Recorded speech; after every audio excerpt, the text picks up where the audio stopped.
My fiance went on a secret trip with my sister and members of my own family. When they returned, the house had already been sold. I had packed everything up and moved abroad. You know, they say that intuition is a woman's superpower, but I think sometimes we willfully ignore it because the truth is just too painful to look at directly. I had been ignoring the little voice in my head for months, maybe even years. But that night, the night the storm hit both outside my window and inside my life, I couldn't ignore it anymore. Hello everyone. Thank you so much for being here with me today. Before I dive into the absolute wreckage that was my engagement, I would love to know where you are tuning in from. Please, drop your city in the comments below. It always makes me feel a little less lonely to know there are friends listening from all corners of the world. Now, let me take you back to that Tuesday evening. It was pouring rain. I mean, the kind of rain that lashes against the windows like it's trying to break in. I was standing in the kitchen of the Victorian home my Aunt Betty had left me, carefully plating a beef Wellington. It was supposed to be a celebration. 2 years since Brett had proposed. 2 years of planning a wedding that seemed to get more expensive and more complicated by the day. The house smelled incredible, rich pastry, savory beef, and the truffle oil Brett claimed to love so much. I had set the table with Aunt Betty's silver, lit the tapered candles, and even bought a bottle of the Cabernet he liked, the one that cost way more than a pharmacist's salary should cover on a weeknight. I was checking the time on the oven when my phone buzzed. It was Brett. I wiped my hands on my apron and swiped answer, putting on my best smile. Hey, honey. You're cutting it close. The Wellington is perfect, and I opened the wine to let it breathe. Valerie, hey. His voice was choppy, cutting in and out over the sound of wind and what sounded like airport announcements. Listen, babe, I'm so sorry. Something huge came up with the downtown commercial project. The investors are freaking out. I have to fly to Chicago tonight. Right now. My smile faltered. Chicago? Tonight? Brett, it's our anniversary dinner. I've been cooking since I got home from the pharmacy. I know, he said, sounding impatient, not sorry. Don't start, Val. I'm doing this for us. For our future. You know how much commission I'll make on this deal. It'll pay for the honeymoon. He shifted the phone, and for a split second, the camera angle went wide. He was clearly at the airport. But behind him, just over his left shoulder, I saw something that made my blood run cold. It was a neon pink suitcase. Not just any suitcase. It was a limited edition designer bag with gold hardware. I knew it because I had bought it. I had bought it for my sister, Tiffany, for her birthday last month. She had thrown a tantrum because she said she needed it for her influencer aesthetic, and as usual, I caved to keep the peace. Brett, I asked, my voice trembling slightly. Is someone with you? What? No. Just the team. Look, they're calling boarding. I have to go. Love you, mean it. He didn't wait for me to say it back. He lowered the phone to end the call, but his thumb must have missed the red button. The screen didn't go black immediately. It just pointed down at the floor, capturing his shoes walking briskly. And then I heard it. Is she gone? The voice was unmistakable. High-pitched, mocking, and sickeningly familiar. It was my mother, Linda. Yeah, Brett's voice came through, clear as a bell now that he wasn't pretending to be stressed. God, she's so needy. It's exhausting. Well, you handled it perfectly, sweetie, my mother said. Now put that phone away. Tiffany is waiting by the gate with the drinks. Hawaii, here we come. Finally, Brett laughed. A cold, cruel sound. A week without the wet blanket. Let's go, Mom. Then the screen finally went black. I stood there in the middle of my beautiful kitchen, the silence of the house deafening compared to the storm raging outside. My hand was gripping the counter so hard my knuckles were white. Chicago? Business trip? They were going to Hawaii. My fiance. My mother. My sister. The whole family was going on a vacation, and not only was I not invited, but they had lied to my face to leave me behind.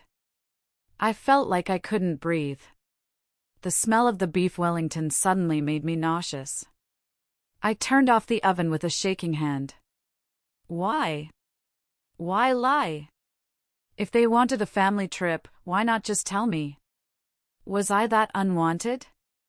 Was I just a wet blanket, as Brett had said? I walked into the living room, my legs feeling heavy, like I was wading through concrete. I sat down on the sofa, staring blankly at the fireplace. And that's when I saw it. Brett's old iPad. He usually kept it in his briefcase, but he must have left it on the charging dock in his rush to leave. As I stared at it, the screen lit up with a notification. It was a message from Tiffany. I leaned forward, my heart hammering against my ribs like a trapped bird. The preview of the message was visible on the lock screen. I can't wait for us to announce the good news next week. She is going to freak out when she realizes the house is basically ours. Hurry up, baby daddy. Baby daddy? The house is ours? The room spun. I reached out, my fingers trembling uncontrollably, and picked up the iPad. I knew Brett's passcode. He never changed it. It was 12/18. Tiffany's birthday. I had always thought it was just because she introduced us, a nod to friendship. Now, that number felt like a knife in my gut. I entered the code. The padlock icon unlocked. And just like that, I opened the door to hell. The moment the home screen loaded, I felt a physical wave of nausea hit me. The background photo wasn't me. It wasn't us. It was a selfie of Brett and Tiffany, cheek to cheek, lying in a bed that looked suspiciously like the one in the guest room of my parents' house. I went straight to the messages. I didn't want to believe it. Part of me, the pathetic part that had spent 32 years trying to please these people, wanted to believe this was a prank. A misunderstanding. But the text thread labeled "The winning team" shattered that hope instantly.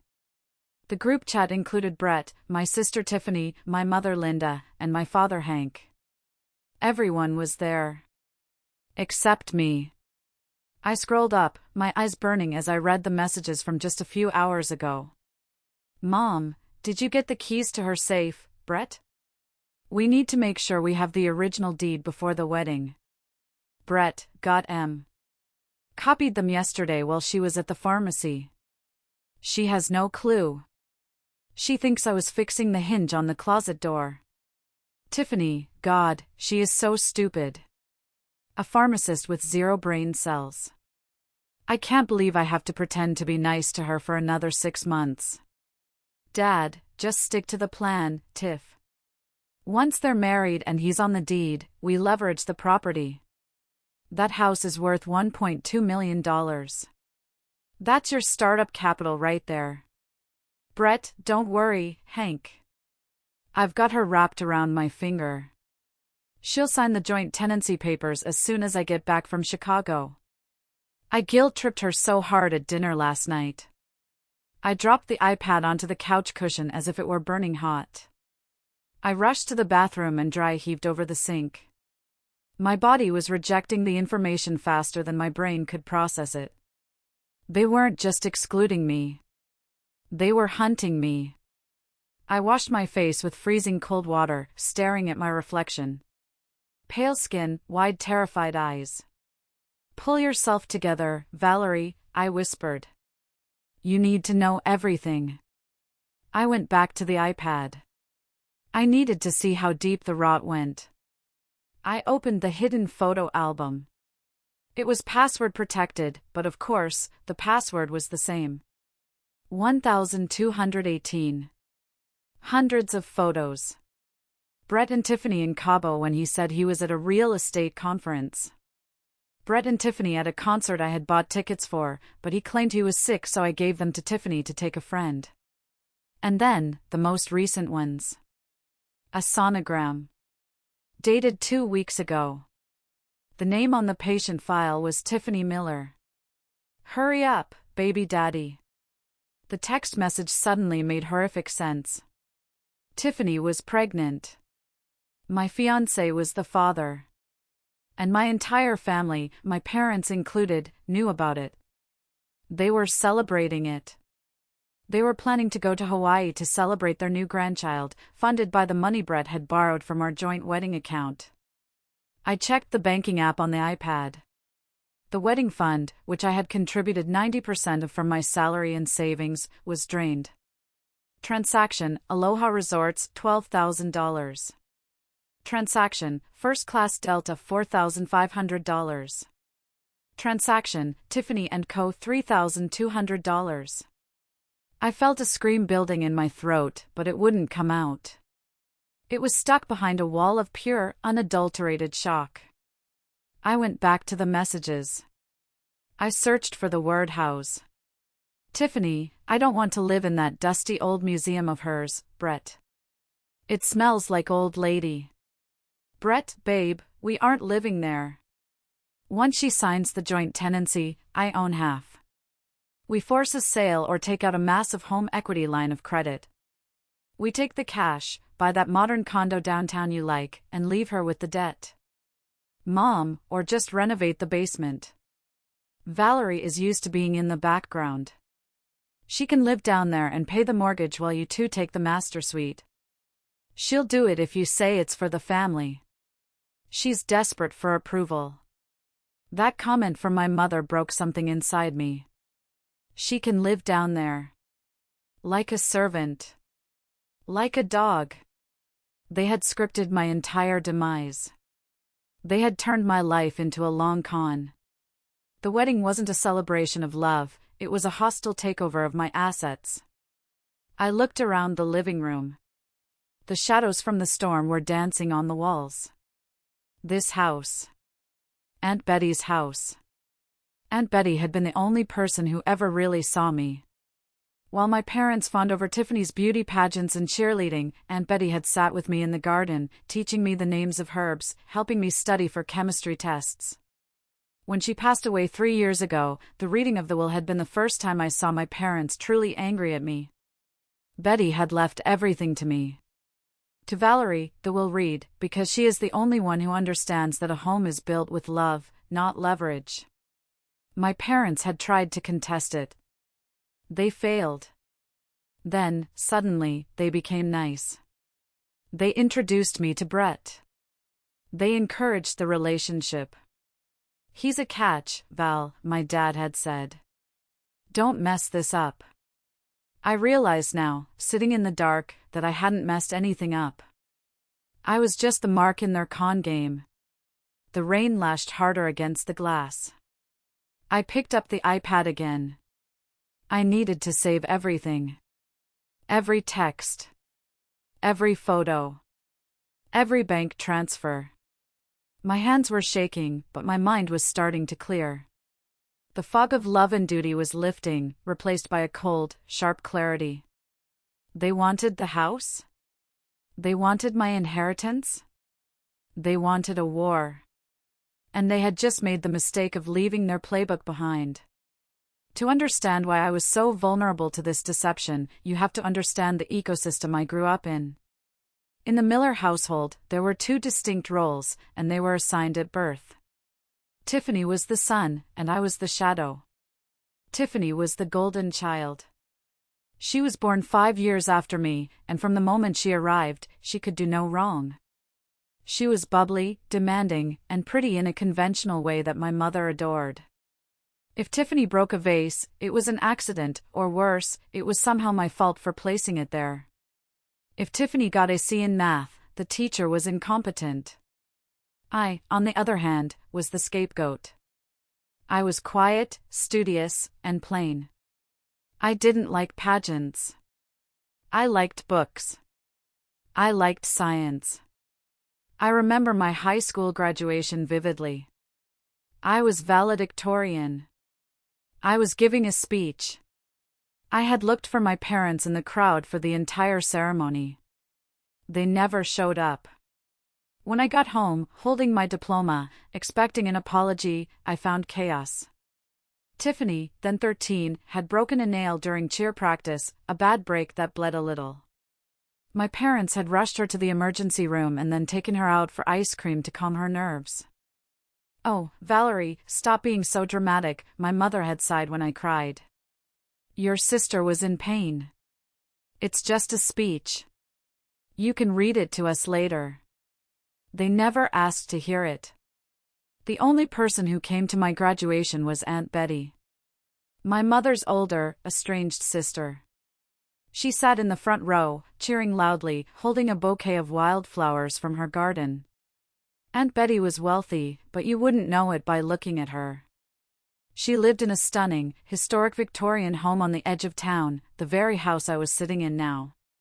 She had never married, invested wisely in stocks back in the 80s, and lived on her own terms.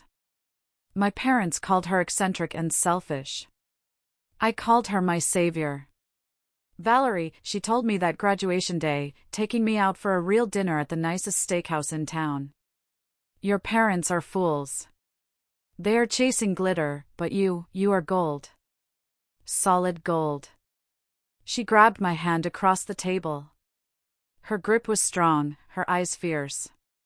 "Promise me something. Promise me you will get your degree, get a good job, and never rely on them for anything. Financial independence is the only freedom a woman really has." I took that advice to heart. I worked 2 jobs through pharmacy school. I paid my own tuition. I bought my own car. When I landed a job at the city's biggest hospital, I thought, surely, now my parents would be proud. They weren't. They just asked for loans. "Tiffany needs a new car for college. The roof needs fixing." I gave them money, hoping to buy their love. It never worked. When Aunt Betty died, the grief nearly broke me. But the reading of the will was a spectacle.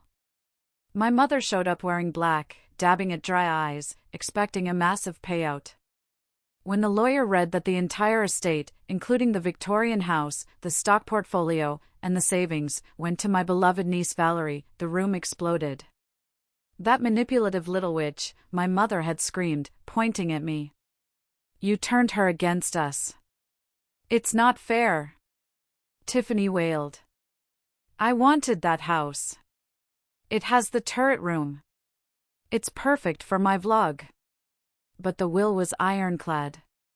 Aunt Betty had included a specific clause: "I am of sound mind and explicitly exclude my sister Linda and her husband Hank, as they have demonstrated a lifetime of poor judgment and unkindness." For 6 months, they didn't speak to me. I lived alone in the big house, tending to Betty's garden, feeling the ghost of her love in every room. Then, suddenly, the thaw came. My mother called me one Sunday. "We've been thinking, Val. We were too harsh. Grief makes people do crazy things. We want to be a family again. Come for dinner?" I went. I was so starved for their affection that I ran back to the people who had hurt me, tail wagging. That night, they introduced me to Brett. "He's in real estate," my dad said, clapping a hand on Brett's shoulder. "Sharp guy. He can help you figure out what to do with that big old house. Maybe fix it up, increase the equity." Brett smiled at me. He was handsome, charming, and focused entirely on me. "I love old houses," he said. "They have soul. Like you." I melted. I thought I had finally won. I had the inheritance, and now, because of it, I finally had my family's respect and a handsome boyfriend. I didn't realize that I wasn't the beloved daughter. I was just the host organism. And they were the parasites. Looking back now, the red flags with Brett were not just flags, they were giant, flashing neon billboards. But when you have spent your entire life being invisible, the sudden spotlight of a man's attention is blinding. Brett courted me with an intensity that felt flattering but was actually predatory. Within a month, he was bringing me coffee at the pharmacy every day. Within 3 months, he was spending every night at my house. He worked in commercial real estate, or so he said. He drove a leased BMW and wore expensive suits, projecting the image of success. But he never seemed to have cash. "My assets are all tied up in escrow," he'd say when the dinner bill came. Or, "I'm waiting on a massive commission check next month." I paid for everything. Dinners, vacations, groceries. I even paid for the repairs on his BMW. I told myself I was being a supportive partner. Aunt Betty's voice was in the back of my head, warning me, but my mother's voice was louder. "Valerie, don't be stingy," Mom would say. "A man has pride. You have all that money sitting there. Help him build his empire, and he'll take care of you later." 6 months in, Brett started talking about the house constantly. "It's a great structure, babe," he said, walking around tapping the walls. "But the wiring is ancient. And this kitchen? It drags the value down by at least 50 grand. We should renovate." "I like it the way it is," I said softly. "It reminds me of Betty." "Sentiment doesn't pay the bills," he countered, his tone sharpening just a fraction. "If we want to build a future, we need to maximize our assets. This house is our biggest asset." He started using that word very early. Then came the proposal. It wasn't intimate. It was a public spectacle in the town square, with my parents and Tiffany watching. Tiffany filmed the whole thing. "Finally!" Tiffany squealed, hugging Brett before she even hugged me. "Now we can really start planning." I thought she meant planning the wedding. Now I know she meant planning the heist. About a week after the engagement, the mask slipped for the first time. I came home early from a shift to find Brett in my home office, going through my file cabinet. "What are you doing?" I asked, startled. He didn't even jump. He just held up a folder. "Looking for the survey of the property." I wanted to see where the property line ends. I was thinking we could subdivide the lot, sell the back acre. "I don't want to sell the garden," I said, feeling a tightness in my chest. "That's where Betty's roses are." He slammed the drawer shut. "God, Valerie, you are so short-sighted. I'm trying to make us millions, and you're worried about some dead roses? Do you want to be a pharmacist forever, counting pills?" I recoiled. He had never spoken to me like that. Later that night, he cried. He actually cried. He told me he was just so stressed because he wanted to give me the world, and he felt inadequate because I had more money than him. "I just want to be an equal partner," he sobbed. "I feel like a leech living here without my name on anything. It hurts my pride." I comforted him. I apologized. I told him I didn't care about the money. And that was exactly what he was counting on. The truth, which I later found in the background check Mrs. Higgins ran, was that Brett wasn't a successful developer. He was a glorified scout for a brokerage firm, and he was drowning in debt. He had $80,000 in credit card debt and a gambling problem he hid well. He looked at me and saw a walking ATM. He looked at my house and saw a winning lottery ticket. And my family? They weren't just bystanders. They were his coaches. I remember a barbecue a few months ago. Tiffany was wearing a bikini, lounging by the pool Brett had insisted we install, on my dime. Brett was grilling. "Hey Val," Tiffany yelled. "When you guys get married, are you going to redo the master bath? It's so small." "We haven't decided," I said. "Well, Brett promised us, that he'd put in a jacuzzi tub," she said, catching herself. I looked at Brett. He winked at me. "Just girl talk, babe. Tiff just wants the best for her big sister." I felt a knot of unease then, but I swallowed it down with a sip of lemonade. I was so desperate to keep the peace, to keep the illusion of the happy family, that I let them walk all over me. But tonight? Tonight, looking at the text messages on that iPad, the illusion was gone. The predator had bared his teeth, and I finally realized I was the prey. The week leading up to this business trip had been intense. It felt like a coordinated attack, a pincer movement designed to crush my resistance. The target was always the same, the deed. Joint tenancy. I had heard that phrase more in the last 7 days than I had in my entire life. It started at Sunday dinner at my parents' house. Roast beef, stiff drinks, and an atmosphere thick with expectation. So, my dad Hank started, cutting into his meat aggressively. The wedding is in 3 months. Have you seen the lawyer yet about the property consolidation? I put my fork down. I told you, Dad. I'm keeping the house in my name. It's my inheritance. Brett and I discussed a prenup. The table went silent. Tiffany rolled her eyes so hard I thought they'd get stuck. Brett sighed, a long, suffering sound. He reached over and took my hand, his grip tight. Val, we talked about this. A prenup? That's for people who plan to divorce. Do you plan to divorce me? No, of course not, I stammered.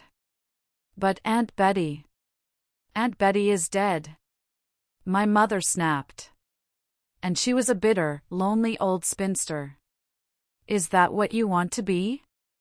Alone in that big house with your cats and your money? It's about trust, Valerie, Brett said, looking deep into my eyes with that practiced sincerity. If we are one flesh, we should be one financial entity. Joint tenancy with right of survivorship. It means if something happens to me, you get everything. If something happens to you, I'm protected. It's romantic, in a way. Romantic. And it helps with the business, Brett added, lowering his voice. I can't leverage my assets for the new development deal if my name isn't on the primary residence. The bank sees me as a renter. It's humiliating, Val. You're embarrassing him, Dad growled. Emasculating him. What kind of wife does that? I just need time to think, I said, shrinking into my chair. You've had time. Tiffany chimed in. God, you are so selfish. Brett does everything for you. He planned this whole renovation, he deals with the contractors. All you do is count pills and complain. I looked around the table. 4 pairs of eyes staring at me. 2 angry, 1 mocking, 1 pleading, fake pleading, I knew now. Okay, I whispered, just to make it stop. Okay. We can sign the papers when Brett gets back from Chicago. The tension instantly evaporated. It was like magic. That's my girl. Dad cheered, pouring more wine. Finally using your brain, Mom muttered. Brett kissed my hand. Thank you, baby. You won't regret it. This is the start of our empire. Now, sitting in the dark living room with the rain hammering down, I realized how close I had come. If he hadn't gone on this trip, if he hadn't left the iPad, I would have signed. I pulled up a search on the iPad browser. I typed in joint tenancy versus tenancy in common. The results confirmed my worst fears. Tenancy in common, each owner owns a specific share. If one dies, their share goes to their heirs, my future children, or back to my family. Joint tenancy with right of survivorship, both own 100%. If one dies, the other gets everything automatically. It bypasses the will. And then I saw a Google search in Brett's history from 2 days ago, California Community Property Laws Divorce. He wasn't planning on waiting for me to die. He was planning to get his name on the deed, wait a few months, and then file for divorce. In California, once he's on the deed as a joint owner, he owns half the equity. The house is worth $1.5 million free and clear. He would walk away with $750,000. Or, they would force a sale, kick me out, and split the cash. And with Tiffany pregnant? They needed that money now. I scrolled further back in his search history. How to induce labor naturally, paternity test cost, quickest way to evict a co-owner. Evict a co-owner. They weren't just going to take the money. They were going to take the house. They wanted to live here. Tiffany wanted the turret room. They were going to raise their baby in Aunt Betty's sanctuary, and I would be left with nothing. A wave of rage, hotter than anything I had ever felt, washed over me. It burned away the nausea. It burned away the sadness. No, I said aloud to the empty room. Absolutely not. I stood up. My legs were steady now. I walked to the safe in the master closet, the one Brett claimed he was fixing. I punched in the code. It opened. Inside were my important papers. The deed. The will. My passport. I checked the deed. It was still in my name. Valerie Miller. Just me. They hadn't won yet. They had made one fatal calculation error. They assumed I was weak. They assumed I was stupid. And they assumed they had time. They were wrong. I needed a witness. I needed an ally. And I knew exactly who to call. Cassie. Cassie had been my best friend since pharmacy school. She was the complete opposite of me, loud, brash, tattooed, and unafraid of confrontation. She had never liked Brett. From day one, she called him Ken doll with a darker soul. I had drifted away from her in the last year because Brett didn't like her. She's too rough, Val, she's a bad influence, and because I was tired of defending him. I picked up my phone. It was 11 p.m. She answered on the second ring. Val? Is everything okay? Why are you calling? You were right, I said. My voice sounded strange, robotic. You were right about everything. What did he do? Cassie's voice shifted instantly from sleepy to alert. Did he hit you? No. Worse. He's screwing my sister. And my parents are in on it. And they're trying to steal my house. Silence on the line. Then, the sound of rustling sheets and keys jingling. I'm on my way. Don't do anything. Don't confront them. Just lock the doors. I'll be there in 20 minutes. When Cassie arrived, she didn't hug me. She walked into the kitchen, took one look at the cold beef Wellington, grabbed the bottle of wine I had opened, and poured 2 massive glasses. Drink, she ordered, sliding a glass across the island. Then talk. I showed her the iPad. We spent the next 2 hours going through everything. Cassie didn't gasp. She didn't cry. She cursed. Creative, violent curses that made me feel slightly better. Okay, Cassie said, slamming the iPad cover shut around 1 a.m. This is war. And in war, you don't cry. You shoot.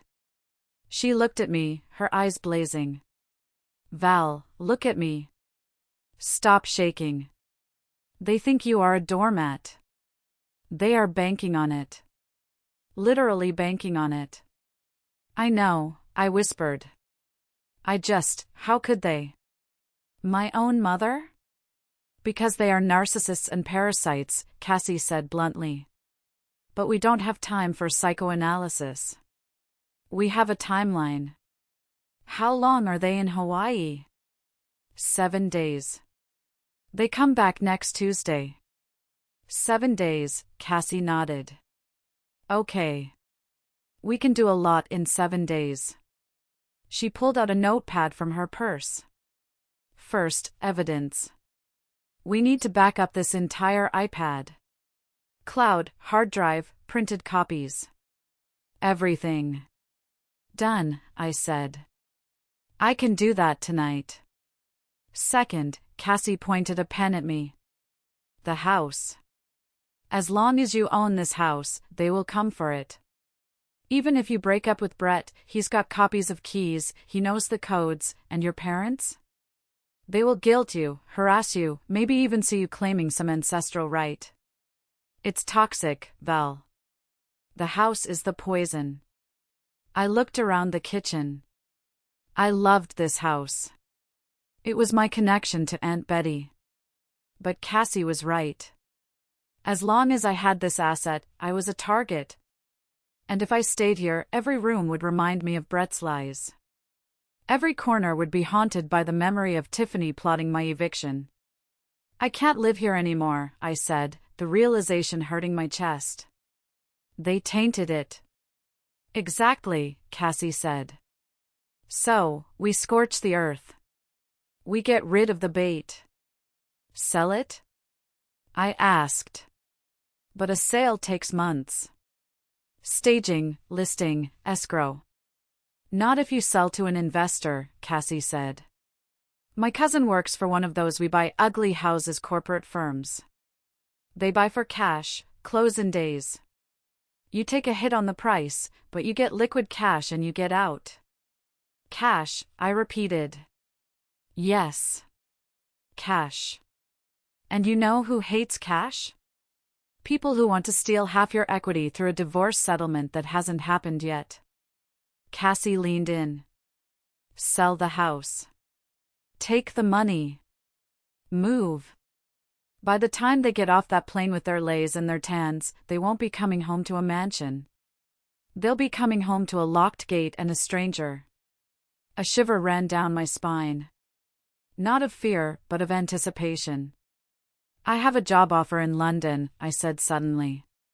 Head of pharmacology at a research hospital. They emailed me 2 months ago. I was going to turn it down because Brett said he couldn't leave his business here. Cassie grinned, a feral, shark-like grin. London. Perfect. It's far, it's expensive, and they can't find you. She raised her wine glass. To the new Valerie. I clinked my glass against hers. To the scorched earth. The next morning, the storm had passed, leaving the sky a bruised purple. I didn't sleep. I called in sick to the pharmacy for the first time in 5 years, and by 9 a.m. I was sitting in the leather chair of Mrs. Higgins' office. Mrs. Higgins was the best divorce and estate lawyer in the county. She was 60, wore sharp Chanel suits, and terrified grown men for a living. She had handled Aunt Betty's will. I laid it all out. The iPad evidence, the texts, the planned joint tenancy fraud. Mrs. Higgins listened in silence, her face unreadable behind her glasses. When I finished, she took a slow sip of her coffee. Men like Brett, she said, her voice low and gravelly, are not just greedy, Valerie. They are sloppy. She opened a file on her desk. I ran a preliminary asset check on Mr. Brett Daniels this morning after you called. Do you know why he is so desperate for this house right now? Because of the baby? I asked. Partly. But mostly because of this. She slid a document across the desk. It was a loan application. A hard money loan, the kind you get from predatory lenders when no bank will touch you. It was for $200,000. He applied for this loan 2 weeks ago, Mrs. Higgins explained. The collateral listed? 42, Oak Street. Your house. But, he can't, I stammered. He's not on the deed. Look at the second page, Mrs. Higgins pointed. I looked. And there it was. My signature. Valerie Miller. Except I hadn't signed it. It was a good forgery, but the loop on the V was too wide. He forged my signature, I whispered. He committed a crime. Yes, Mrs. Higgins said. And here is the kicker. This loan hasn't funded yet. It's in final underwriting. The lender is waiting for the joint tenancy deed to be recorded to release the funds. That's why he needed you to sign next week. He's already spent this money in his head. Probably to pay off gambling debts or book that Hawaii trip. If I sell the house. If you sell the house, Mrs. Higgins smiled, a cold, sharp smile, the collateral vanishes. The loan is denied. And Mr. Daniels is left with very angry loan sharks and no way to pay them. And he goes to jail for forgery? If we turn this over to the district attorney, yes. Which we will. But first, we secure your exit. Mrs. Higgins leaned forward. Valerie, you have the legal right to sell. You are the sole owner. You don't need his permission. You don't need to tell him. In fact, for your safety, you must not tell him. I want to sell it fast, I said. Cassie has a contact. Good. Do it. Liquidate everything. Move the funds to an offshore account or a trust that I can set up for you, making it untouchable. If you stay here, they will harass you. They will play the victim. They will try to use grandparents' rights or some nonsense to guilt you. I'm going to London, I said. I accepted the job this morning. Excellent. London is lovely this time of year. Mrs. Higgins stood up and walked to her window. Valerie, your parents, they failed you. They broke the most sacred contract of all, the duty to protect their child. You owe them nothing. Not an explanation, not a dollar, not a goodbye. Hearing an authority figure say that lifted a weight off my shoulders I didn't know I was carrying. One more thing, Mrs. Higgins said, turning back to me. When you leave, leave nothing. Don't leave a note. Don't leave a forwarding address.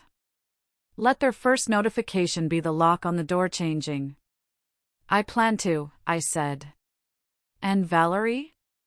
Yes. Bring me the original deed and the forged loan document. I'm going to prepare a little surprise for Mr. Daniels when he lands. It's called a felony fraud indictment. I walked out of her office into the bright California sunlight. My phone buzzed. It was a text from Brett. Hope you're having a good week, babe. Miss you. Work is crazy here in Chicago. Love you. I looked at the text. The audacity. The lies. I typed back, miss you too. Can't wait for you to come home. I hit send. Let him think he's safe. Let him think the sheep is still sleeping. He has no idea the wolf is at the door. The next 96 hours were a blur of controlled chaos. Cassie's cousin, Mike, worked for a firm called Prime Vest Reality. He met me at the house 2 hours after I left the lawyer's office. Mike was a no-nonsense guy in a polo shirt. He walked through the house, taking notes on an iPad. He didn't look at the crown molding or the antique fireplace. He looked at the square footage, the lot size, and the zip code. It's a prime lot, Mike said, standing in the kitchen where my life had fallen apart just the night before. But the market is weird. If you want to list it traditionally, you could get $1.6 million, maybe $1.7 million, but it would take 60 days to close. I don't have 60 days, I said firmly. I have 5. Mike nodded. Okay. Cash offer. As is. No inspections, no contingencies. We close on Monday. But the price will be $1.3 million. $1.3 million. That was $300,000 less than market value. A year ago, I would have balked. I would have thought about Aunt Betty's legacy. But then I thought about Brett's plan to leverage the house for $800,000 and leave me with the debt. I thought about Tiffany raising her baby in my turret room. $1.3 million was still a fortune. It was enough to start over in London. It was enough to never work again if I lived simply. But most importantly, it was freedom. Deal, I said. Seriously? Mike looked surprised. You don't want to think about it? Where do I sign? We signed the preliminary papers right there on the kitchen island. Okay, Mike said. Title company will rush the search. We sign closing docs Friday. Money wires Monday morning. You need to be out by Monday at 5 p.m. We change the locks then. Monday. The day before they returned. The countdown had begun. I went into overdrive.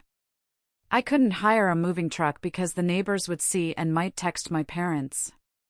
I had to be stealthy. I focused on what mattered. Aunt Betty's jewelry. My clothes. My diplomas. The photo albums from my childhood, the few that had me in them. Everything else? It had to go. But I didn't want to just throw it away. I wanted to erase their traces. I went into the guest room, the room Brett and Tiffany had used. I stripped the sheets. I didn't wash them. I threw them in the trash.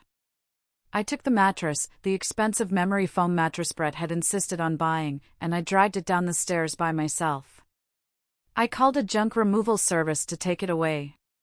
Bed bugs? The junk guy asked, looking at the pristine mattress. Something like that, I said. Parasites. Then came Brett's stuff. Brett had moved a lot of his things in over the last few months. Designer suits, his golf clubs, which he loved more than me, his collection of expensive watches, probably fake or bought with debt. I didn't burn them. That would be dramatic, but wasteful. I sold them. I created an anonymous account on Craigslist and Facebook Marketplace. Flash sale. Men's luxury items. Cash only.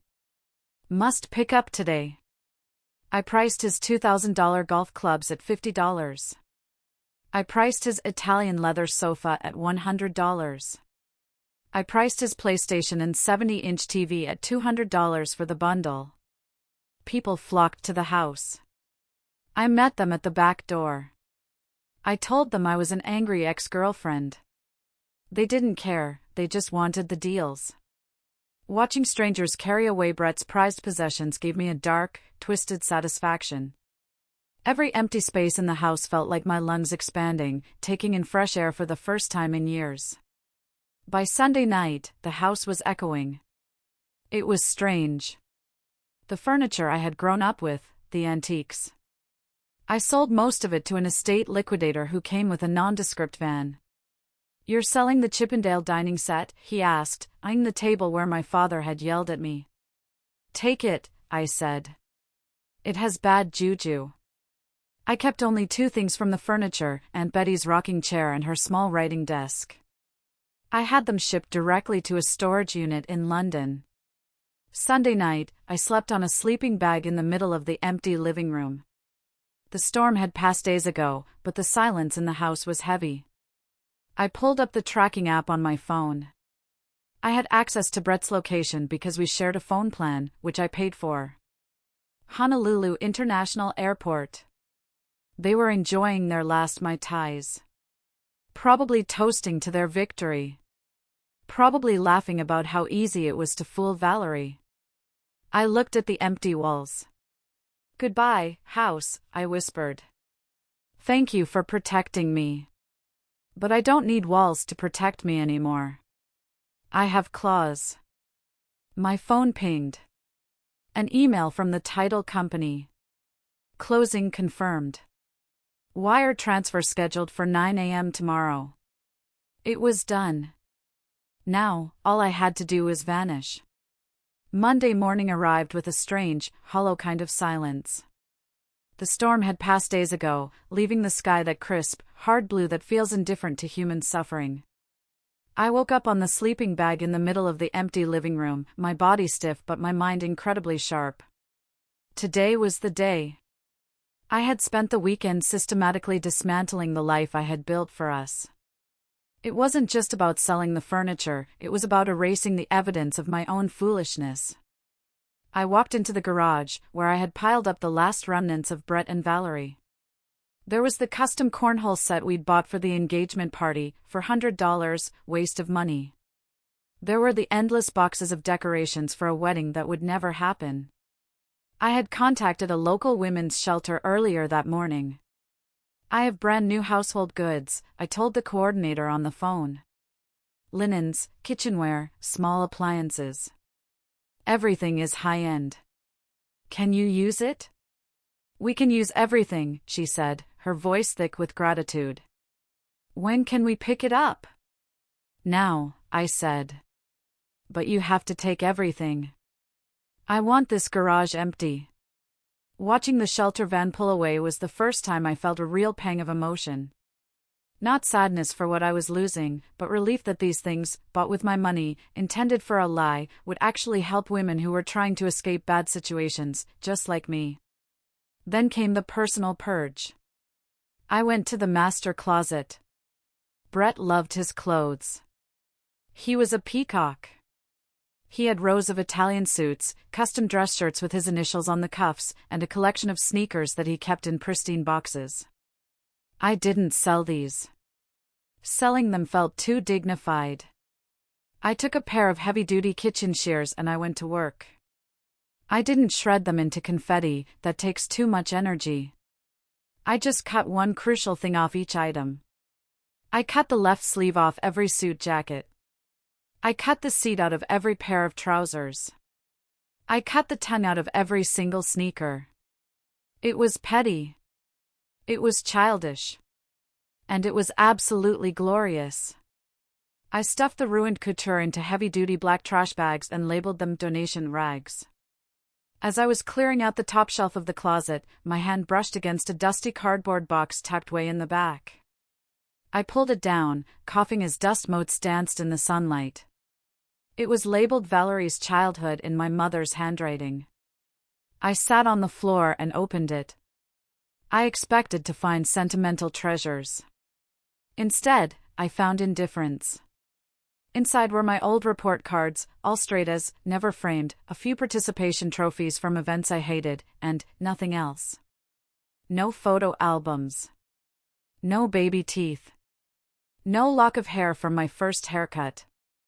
But at the bottom of the box, buried under a spelling bee certificate, I found something that made my breath hitch. It was a small, velvet pouch. Inside was a pearl necklace. Aunt Betty's pearls. I gasped. I had been looking for these for 3 years. After Betty died, they had vanished. I thought I had lost them in the move. I had torn the house apart looking for them. I had cried over them. And here they were. In a box labeled with my name, hidden in the back of a closet in my own house. My mother must have taken them. She must have swiped them during the funeral reception, hidden them here, and then, what? Forgotten about them? Or kept them as leverage? The realization made me sick. She stole from her dead sister, hid it from her grieving daughter, and then just let it gather dust. I clasped the pearls around my neck. The cool weight of them against my skin felt like armor. "I've got you, Betty," I whispered. "We're getting out of here." At 11 a.m., the wire transfer hit. My phone pinged with a notification from the offshore bank Mrs. Higgins had set up. $1,300,000 credited. It was real. The house wasn't mine anymore. It belonged to Prime Vest Reality. I did one final walkthrough. The house echoed. It smelled of lemon cleaner and emptiness. I walked into the turret room, the room Tiffany had claimed for her future nursery. I stood in the center of the room and closed my eyes. I tried to summon some nostalgia, some sadness for the home I was leaving. But all I saw was Tiffany's smug face and Brett's deceitful smile. "You wanted this house so bad," I said to the empty air. "I hope you enjoy the view from the sidewalk." I walked out the front door and locked it. I placed the keys under the mat, exactly as Mike, the new owner's rep, had instructed. My Uber to the airport was waiting. I had 2 large suitcases and a carry-on. That was it. 32 years of life condensed into 50 pounds of luggage. As the car pulled away, I didn't look back. Mrs. Higgins was right. The rearview mirror is for people who are afraid of the future. I wasn't afraid anymore. I was just cold. I pulled up my phone and checked the flight tracker. Delta Flight 432 from Honolulu to Los Angeles. Status: on time. Arrival: tomorrow, 2 p.m. They were on their last day of paradise. They were probably packing their bags, tan and relaxed, excited to come home and ruin my life. I settled into the leather seat of the Uber. International terminal, please, I told the driver. Big trip? He asked, meeting my eyes in the mirror. One way, I said. I'm moving to London. Sounds like an adventure. Oh, it is, I smiled, touching the pearls at my throat. But the real adventure is going to be for the people I'm leaving behind. The international terminal at LAX is a strange place. It's a limbo between worlds, filled with people running towards something or running away from something. I was doing both. I checked my bags and went through security. My body felt light, untethered. I kept checking my phone, half expecting a text from Brett saying he knew that he had sensed the disturbance in the force. But there was nothing. Just silence. I went to the airline lounge, poured myself a glass of sparkling water, and opened my laptop. It was time to construct the weapon. I had been drafting the email in my head for 3 days, but now I had to make it real. Subject: update on the wedding and future plans. I added the recipients first. I wanted to make sure I didn't miss anyone. To Brett Daniels, Tiffany Miller, Hank Miller, Linda Miller, BCC, Brett's boss, Mr. Henderson, the HR department at his firm, the pastor of my parents' church, every aunt, uncle, and cousin on both sides of the family, our entire wedding guest list, and the loan officer at the bank where Brett tried to get the fraudulent loan. Mrs. Higgins had found his email. I took a deep breath and began to type. Dear family and friends. I am writing this to inform you that the wedding scheduled for October 15th is cancelled.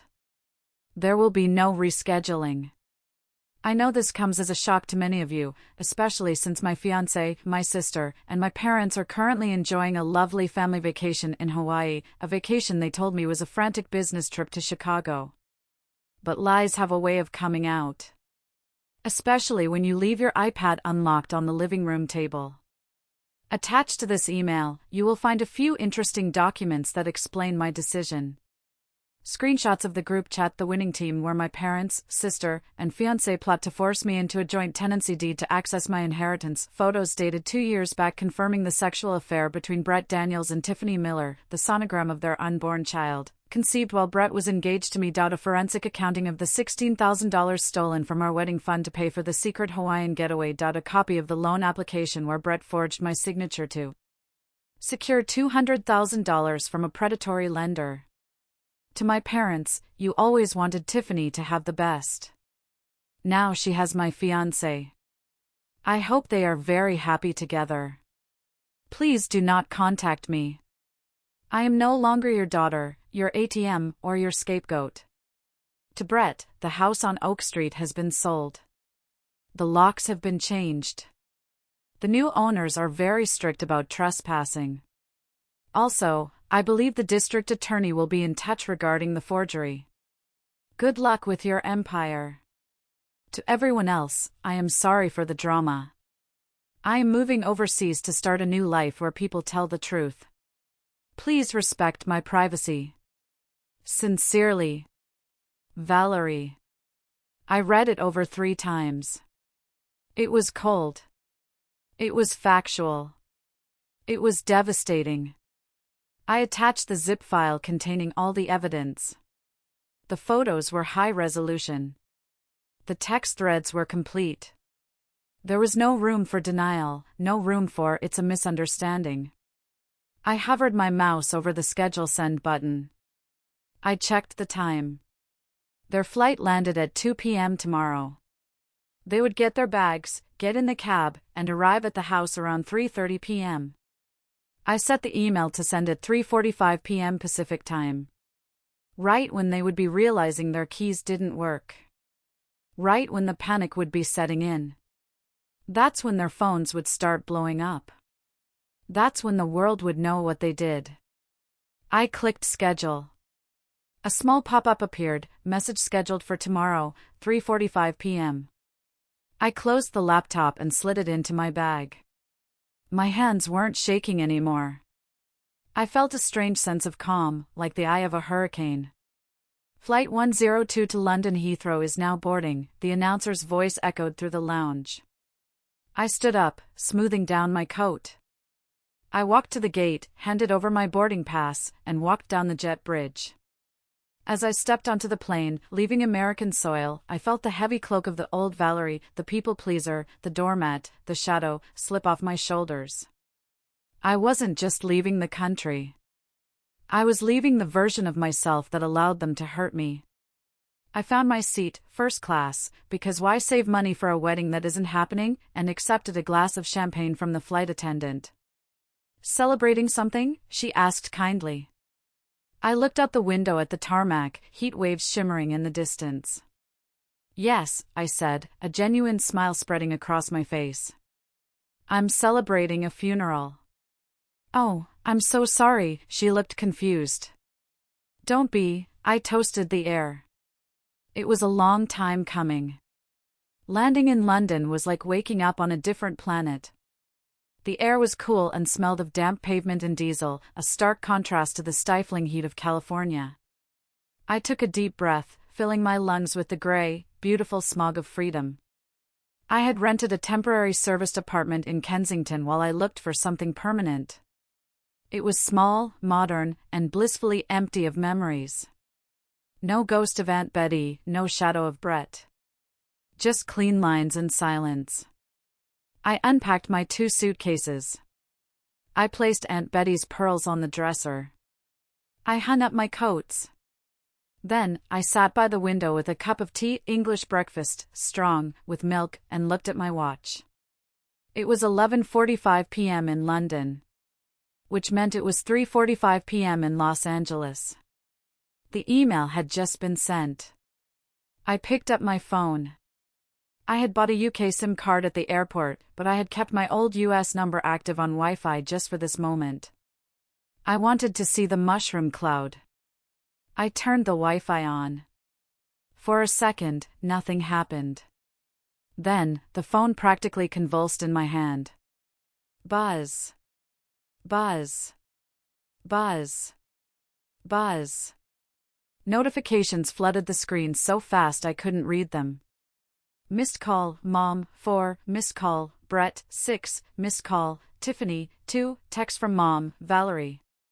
What have you done?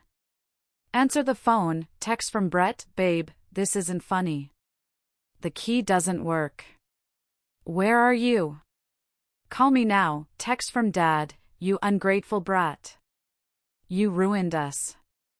Delete that email immediately. Everyone is calling me, text from cousin Sarah, OMG Val, is this true? I am so sorry. They are monsters, text from Brett's boss, Mr. Daniels, please contact HR immediately regarding the allegations in Ms. Miller's email. I watched the messages roll in like credits at the end of a movie. A horror movie. I took a sip of my tea. It was warm and comforting. I could picture it perfectly. They were standing on the porch, surrounded by luggage, tired from the flight. The key jamming in the lock. The confusion. And then, the simultaneous pinging of phones in pockets and purses. The realization dawning on their faces like a slow-motion car crash. They thought they were coming home to conquer. Instead, they came home to a fortress that had locked them out, and a digital firing squad that had just taken aim. I didn't feel guilty. I checked my heart, nope, no guilt. Just a profound sense of justice. Justice isn't always pretty. Sometimes it's messy. Sometimes it involves destroying reputations. But it was justice nonetheless. I swiped the notifications away without opening a single one. I wasn't going to engage.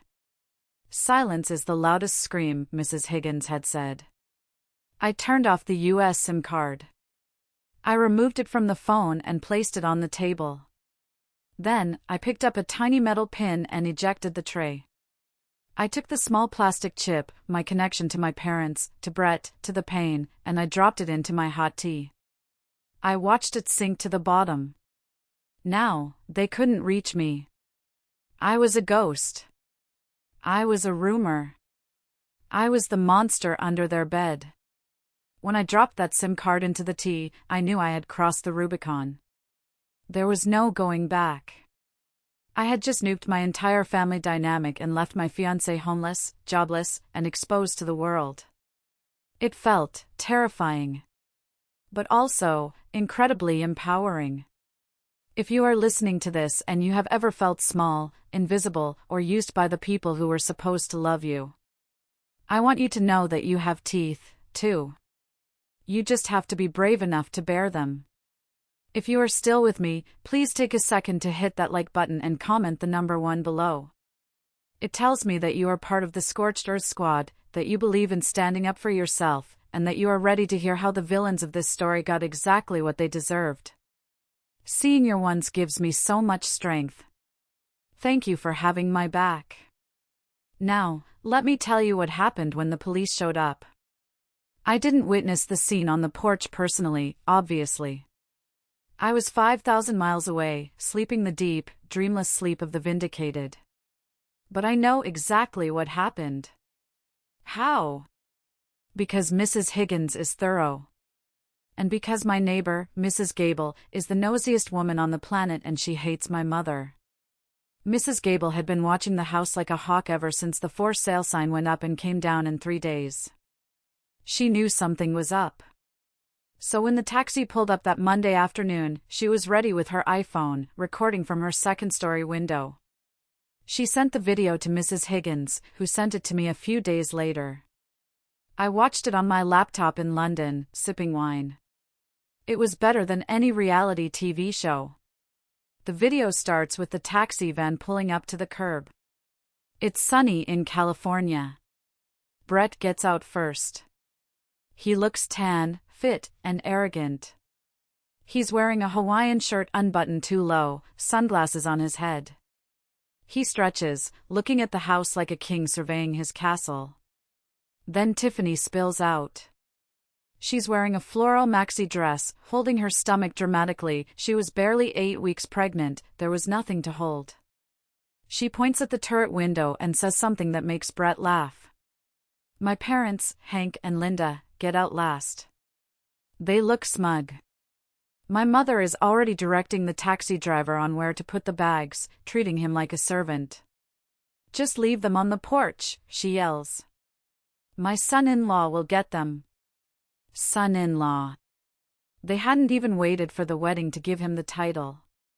Brett walks up the path, swinging his keys on his finger. He's whistling. He walks up the steps to the heavy oak front door. He puts the key in. He turns it. It doesn't turn. In the video, you can see him frown. He jiggles it. He pulls it out, looks at it, wipes it on his shirt, and tries again. Nothing. What's the hold-up, Brett? My dad yells from the sidewalk. I need to use the bathroom. The lock is stuck, Brett calls back. He sounds annoyed. Valerie probably changed the deadbolt or something. She's so dramatic about security. He starts pounding on the door. Valerie. Open up, it's us. Stop playing games. Tiffany waddles up the steps. Ugh, she's probably sleeping. Or crying. She's such a buzzkill. Just use the garage code. Brett goes to the keypad on the garage door. He punches in the code. Beep. Beep. Beep. Error. He tries again. Error. She changed the code, Brett says, his voice rising in pitch. Why would she change the code? Maybe she's mad we didn't call? Mom suggests, walking up the driveway. Call her, Brett. That's when the phones start going off. In the video, it's almost comical. You see Brett reach for his pocket. Then Tiffany. Then Mom. They all look at their screens. For a solid 30 seconds, nobody moves. They are reading the email. I watched Brett's face transform. Even from the grainy distance of Mrs. Gable's phone zoom, I saw the color drain out of him.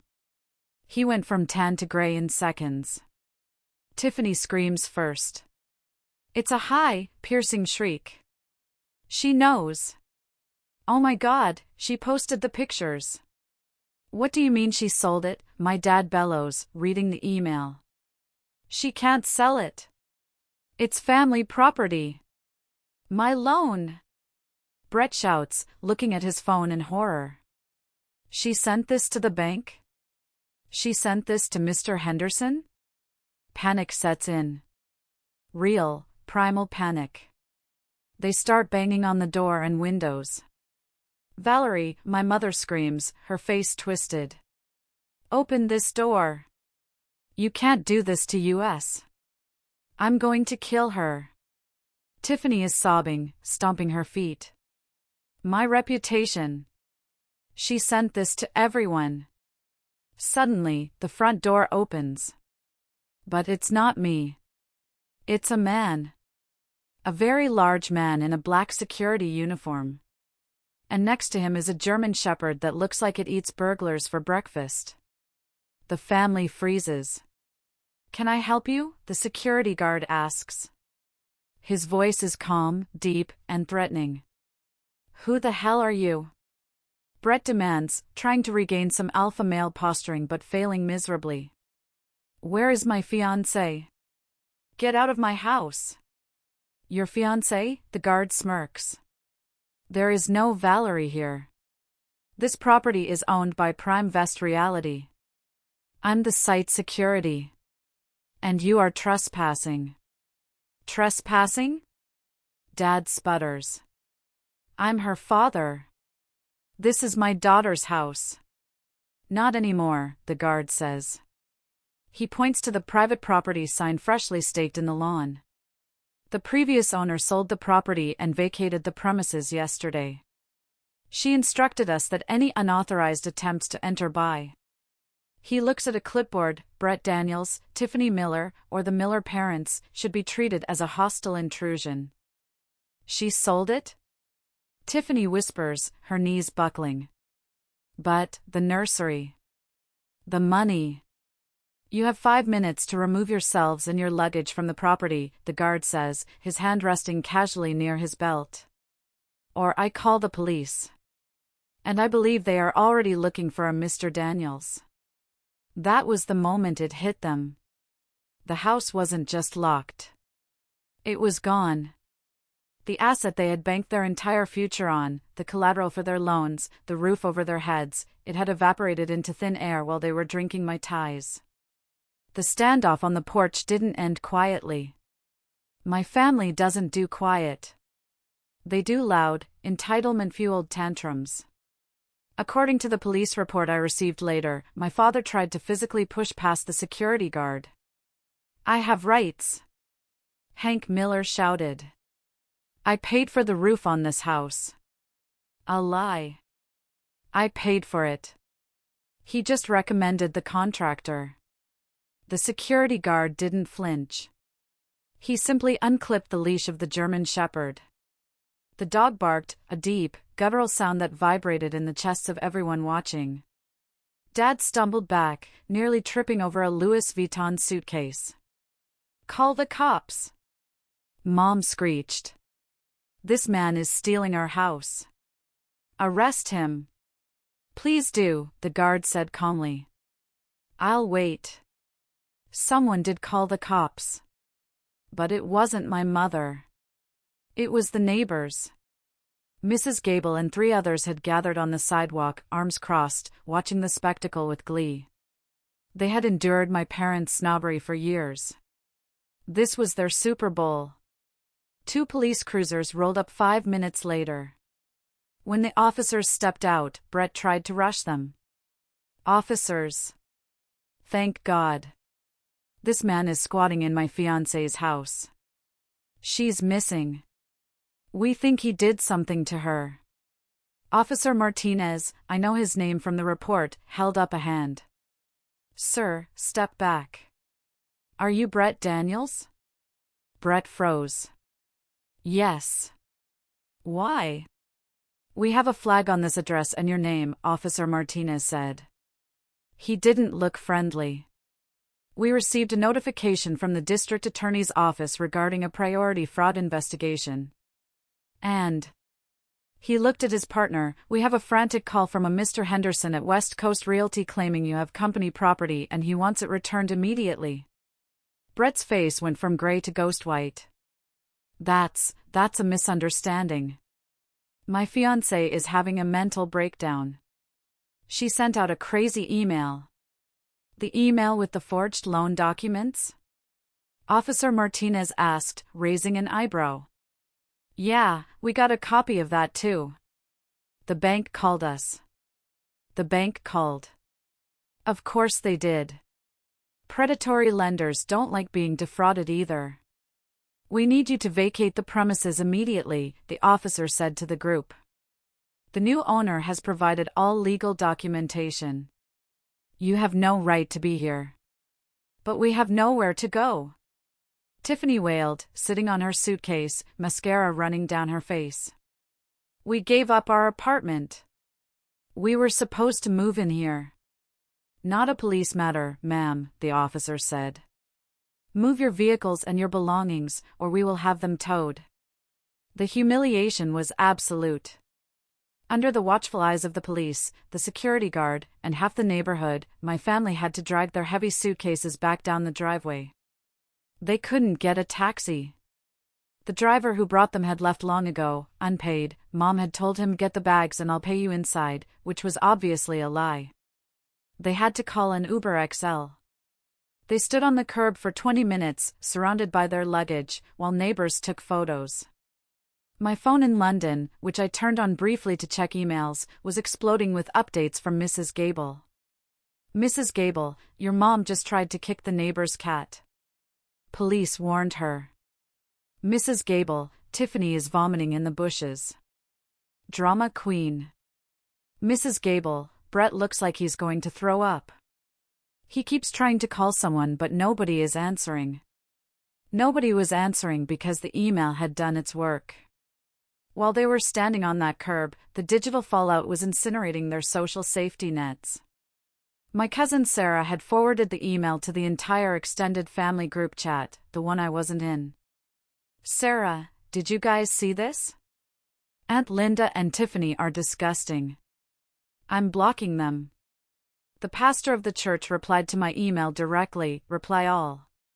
Pastor John, I am deeply disturbed by these revelations. Adultery and theft are grave sins. Linda, Hank, please do not attend the potluck this Sunday until we have had a serious counseling session.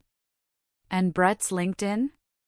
Someone, probably Cassie, bless her heart, had posted screenshots of the forgery and the affair in the comments of his top salesman post. By the time the Uber finally arrived to take them, where? To my parents' small 2-bedroom bungalow across town, I assumed they were social pariahs. They piled into the car, defeated. The winning team looked like a bunch of losers. I closed the laptop in London. I felt a strange cocktail of emotions. Vindication, yes. But also a deep, exhausting sadness. That was my family. That was the man I was going to marry. And I had just nuked them for Morbid. But then I remembered the text, she can live down there. She's desperate for approval. I hardened my heart. They didn't care about me. They cared about the resource I provided. And now that the resource was gone, they were just angry that the tap had run dry. I went to the bathroom and washed my face. I looked at myself in the mirror. You did good, Val, I whispered. But the war wasn't over. The legal battle was just beginning. And Brett Daniels was about to find out that a forged signature is a lot harder to erase than a fiancé. The next few weeks were a masterclass in the consequences of one's own actions. I settled into my new job in London. The hospital was amazing, state-of-the-art, busy, and full of people who respected me for my brain, not my bank account. I rented a lovely flat in Notting Hill, yes, like the movie, but smaller and with better coffee nearby. Meanwhile, back in California, the Miller/Daniels clan was imploding. Since they had all given up their leases or sublet their apartments anticipating the move into my house, they were forced to squeeze into my parents' 1,200 square foot bungalow. Picture this, my parents, who value their privacy, Tiffany, who is messy and demanding, and Brett, who is used to luxury, all living on top of each other. One bathroom. Thin walls. And zero money coming in. Brett was fired the day after he landed. Mr. Henderson didn't even let him come into the office to clear his desk. Security met him in the parking lot with a box. The company property he had to return included the BMW he was driving, which was a company lease. So now, Brett was jobless and carless. Tiffany, relying on Brett to be her sugar daddy, suddenly found herself with a broke daddy. The stress was immediate. Mrs. Higgins kept me updated. She was enjoying this immensely. Brett tried to file a lease pendens on the house, she told me over the phone one rainy Tuesday. He tried to claim he had an equitable interest because you were engaged. Did it work? I asked, stirring my tea. Valerie, please, Mrs. Higgins scoffed. I laughed him out of court. You were the sole owner. California doesn't recognize fiancé as a legal title to property. He has zero claim. The judge actually warned him that filing frivolous lawsuits could lead to sanctions. And the forgery? Ah, yes. The DA is building the case. They have the document, they have the IP address from his iPad where he accessed the PDF editor, and they have your sworn affidavit. It's a slam dunk. But these things take time. They want to nail him for bank fraud too, which is federal. Back at the bungalow, the winning team was turning on each other. My cousin Sarah, who had become my spy, sent me screenshots of Tiffany's Facebook status updates. Day 3, family is everything. We will get through this lies and persecution. Day 10, does anyone know of any receptionist jobs hiring? Asking for a friend. Day 20, some men are useless. If you can't provide, don't promise. Clearly aimed at Brett. Then came the church fallout. My mother, Linda, lived for her status in the church ladies' auxiliary. After the email, she tried to go to the Wednesday prayer group. According to Sarah, when Linda walked in, the room went silent. Mrs. Higgins, who also attends that church, unbeknownst to me, stood up and said, Linda, I think it's best if you sit this one out. We are praying for honesty today. My mother left in tears. She texted me that night. Mom, are you happy? You humiliated me before God and my friends. I hope you rot in hell. I blocked her number. I didn't need that energy. But the sweetest victory was the financial one. Because I had sold the house for cash and moved the money offshore, they couldn't touch it. But they still had debts. The wedding vendors I had booked? I cancelled them, but the non-refundable deposits were gone. And since Brett had put some of the upgrades on his credit cards expecting to pay them off with the loan, he was drowning.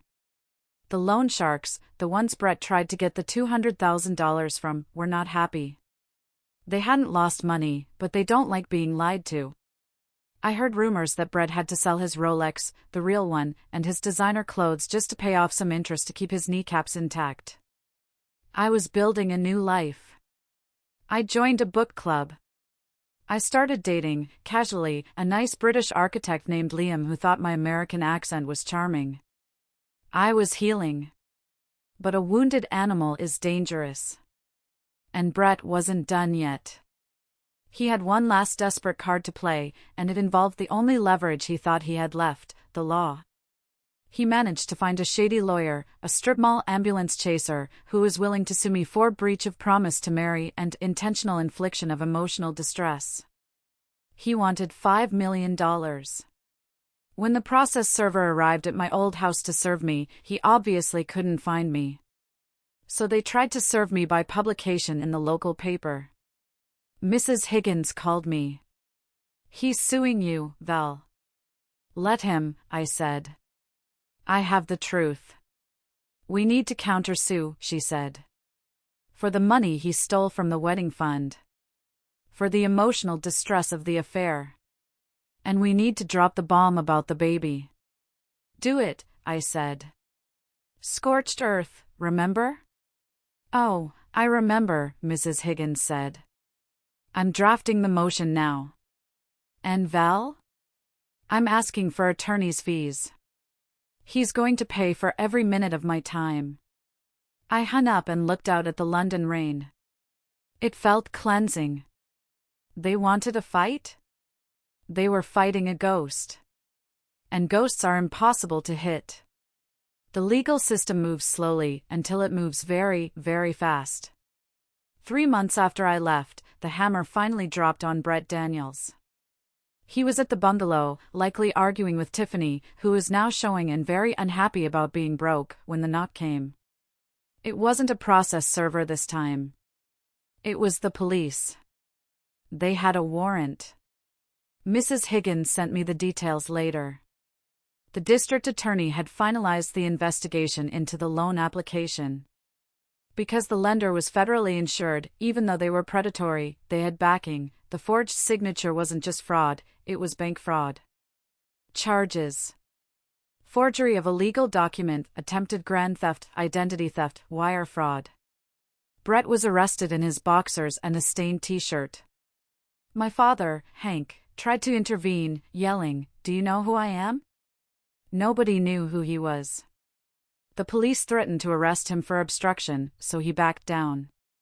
Tiffany filmed the arrest. Not to help Brett, but to distance herself.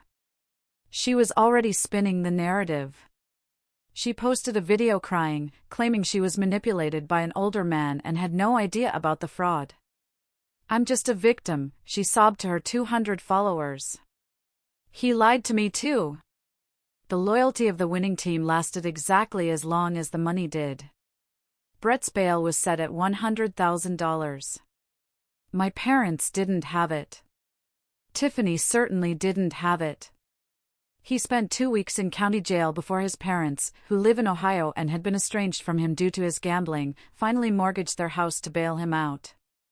When he got out, he was a different man. Broken. Desperate. And then came the civil suit. Mrs. Higgins represented me via Zoom. I didn't even have to fly back. I sat in my London kitchen, wearing a nice blouse and pajama pants, watching Brett try to explain himself to a judge. His lawyer was incompetent. He tried to argue that the house was implied community property because we were engaged. The judge, a stern woman with zero patience for nonsense, lowered her glasses.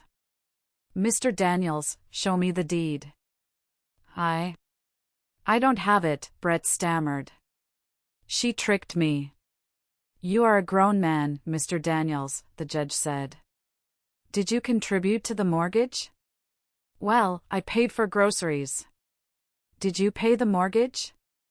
The taxes? The insurance?" "No, but..." "Then you have no claim. Case dismissed with prejudice." Then came our countersuit. We demanded the return of the $16,000 wedding fund money he stole for the Hawaii trip. We had the receipts.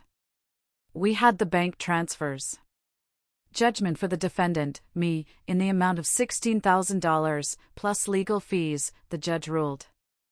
Brett put his head in his hands. He didn't have $16,000. He didn't have $16. But the real blow came when the judge addressed the intentional infliction of emotional distress claim he had filed against me. Mr. Daniels, the judge said, looking at the evidence file Mrs. Higgins had submitted, the photos, the sonogram. You slept with your fiance's sister, impregnated her, and plotted to steal her home. If anyone is distressed here, it is Ms. Miller.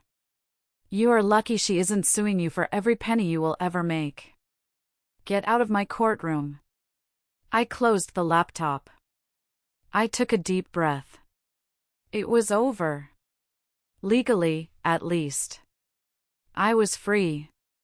But family is stickier than the law. A few days later, I got an email from cousin Sarah. Subject, Tiffany. Val, you need to know. Tiffany lost the baby. I stared at the screen. My stomach dropped.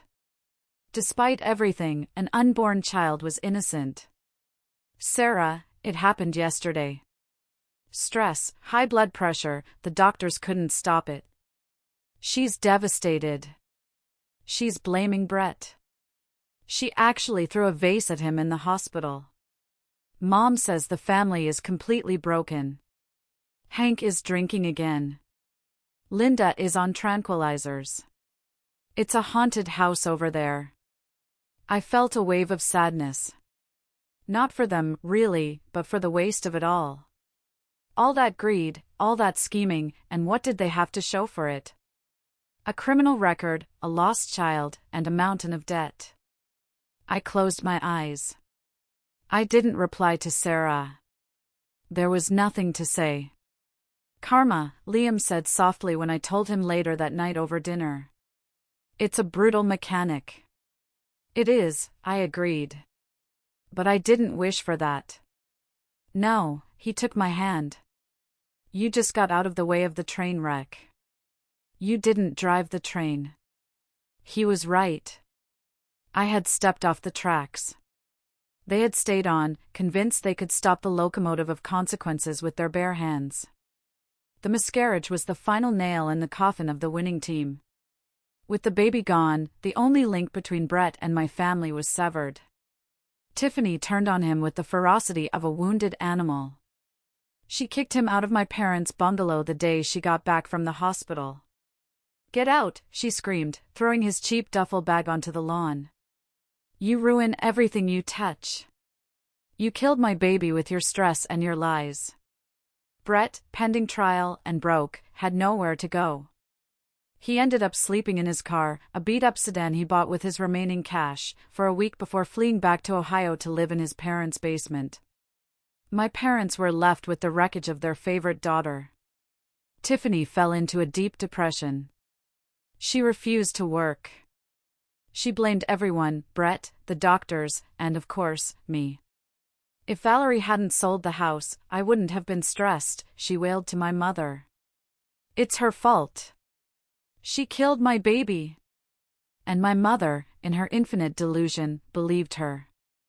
They started a smear campaign in the town. They told anyone who would listen that I was a monster who evicted my pregnant sister and caused her miscarriage. But small towns talk. And thanks to the email I had sent, everyone knew the timeline. Everyone knew about the affair. The smear campaign backfired. People crossed the street to avoid Linda Miller. The grocery store clerk wouldn't make eye contact with Hank. They were isolated. Alone in their small, crowded house, stewing in their own toxicity. Meanwhile, in London, spring was arriving. The parks were exploding with daffodils. I received a letter from the Department of Justice in California. Subpoena to testify. They needed me for Brett's fraud trial. I called Mrs. Higgins. Do I have to come back? I asked, dread pooling in my stomach. No, she said. We can do a video deposition. You are a resident of the UK now. I'll handle it. The deposition was grueling. I had to retell the story, identify the documents, verify my signature was forged. But I did it. Brett took a plea deal. To avoid the maximum sentence of 10 years, he pleaded guilty to 1 count of bank fraud and 1 count of forgery. He was sentenced to 3 years in federal prison, followed by 5 years of probation. He was also ordered to pay restitution, which he would never be able to pay. The day the sentence was handed down, I felt nothing. No joy. No vindication. Just a quiet closing of a door. I went for a walk in Hyde Park. I sat on a bench and looked at the swans. I was 33 years old. I was single, Liam and I had parted ways amicably, he moved to Dubai.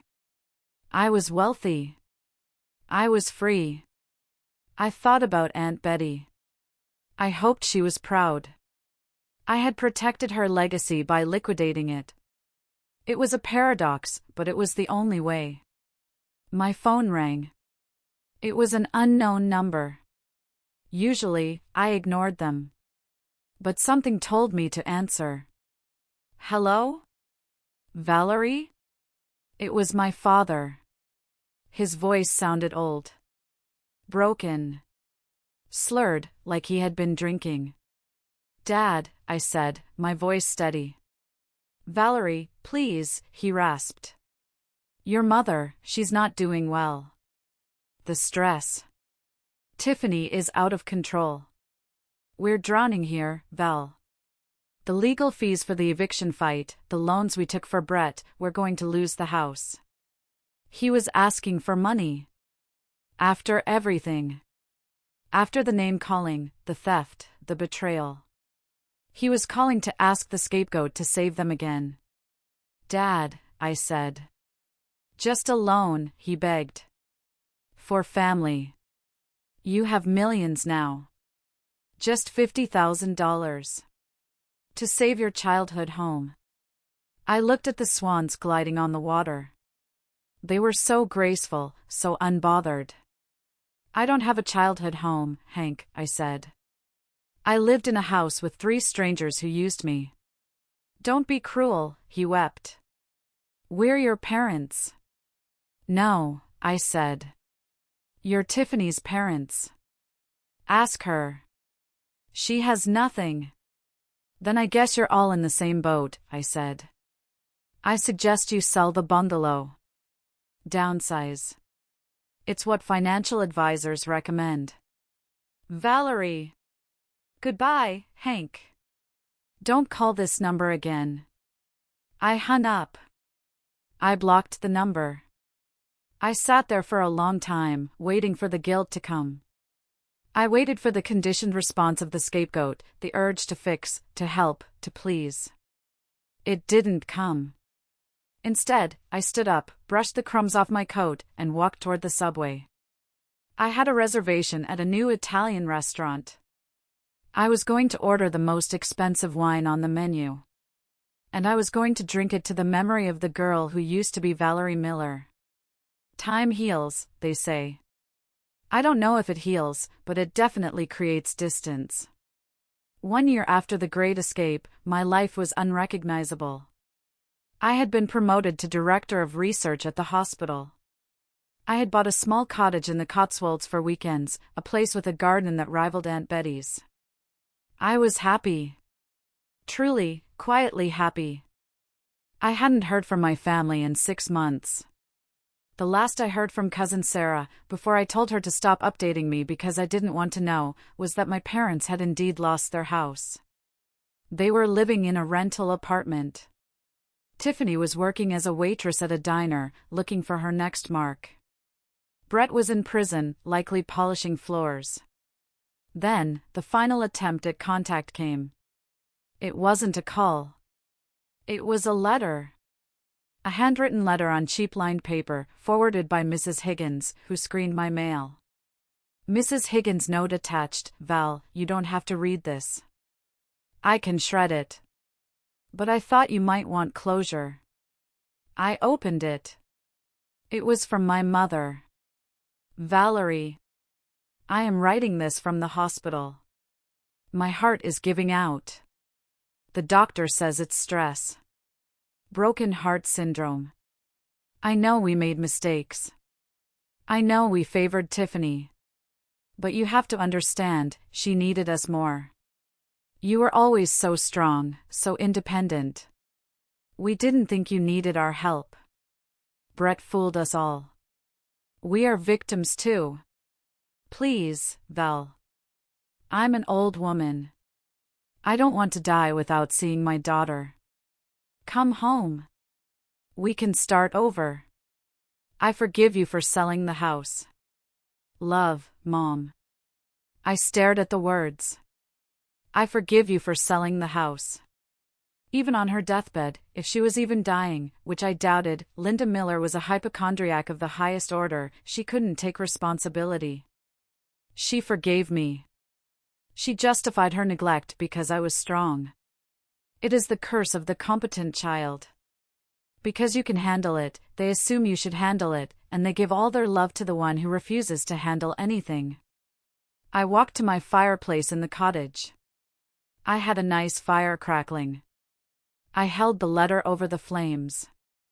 I didn't feel anger. I felt pity. They were stuck in a loop of their own making, rewriting history to make themselves the heroes or the victims, never the villains.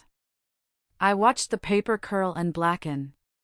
The words love, Mom turned into ash and floated up the chimney. I didn't reply. I didn't go back. I learned later that she recovered just fine. It was a panic attack, not a heart attack. She tried to use it to get money from a GoFundMe she set up.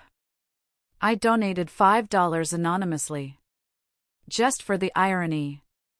That was the last contact I ever had with the Miller family.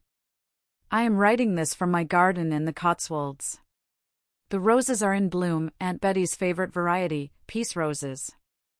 I managed to find a grower here who had them. It's been 3 years since I got on that plane. I am Valerie Miller. I am 35 years old. I am not married, but I am deeply loved. I met Alex a year ago. He's a landscape architect. He loves dirt under his fingernails just like me. When I told him my story, the whole ugly, messy truth, he didn't look at me with pity. He looked at me with awe. You saved yourself, he said. That's the bravest thing I've ever heard. We are sitting on the patio now. He's sketching a new design for the herb garden. I'm finishing this script for you all. Brett was released early on parole last month. I got the notification. He's barred from working in finance or real estate. He's back in Ohio. I hear he's trying to become a life coach on TikTok. You can't make this stuff up. Tiffany is on her second marriage. A guy she met at the diner. I hope he has a good prenup. My parents are, somewhere. Existing. I don't hate them anymore. Hate takes energy. Hate keeps you tethered. I have reached the state of indifference. They are just people I used to know, characters in a book I finished reading. I often think about the woman I was that night in the kitchen, shaking, terrified, holding the iPad. I want to reach back through time and hug her. I want to tell her, it's going to be okay. You are going to be richer, stronger, and happier than you can imagine. Just get on the damn plane. To all of you listening to this story, if you are the strong one in your family, if you are the fixer, if you are the one who gives and gives until you are hollow, while others take and take until they are full, stop. You cannot set yourself on fire to keep others warm, especially if those others are holding the matches. Financial independence is your shield. Boundaries are your sword. And self-love? That's the fortress they can never breach. Thank you for listening to my story. Thank you for being my witnesses. And remember, if your fiance goes on a secret trip with your sister, sell the house. Sell it all. And buy yourself a ticket to freedom. Because the best revenge isn't ruining them. It's saving yourself. Take care, everyone. And don't forget to water your own garden first.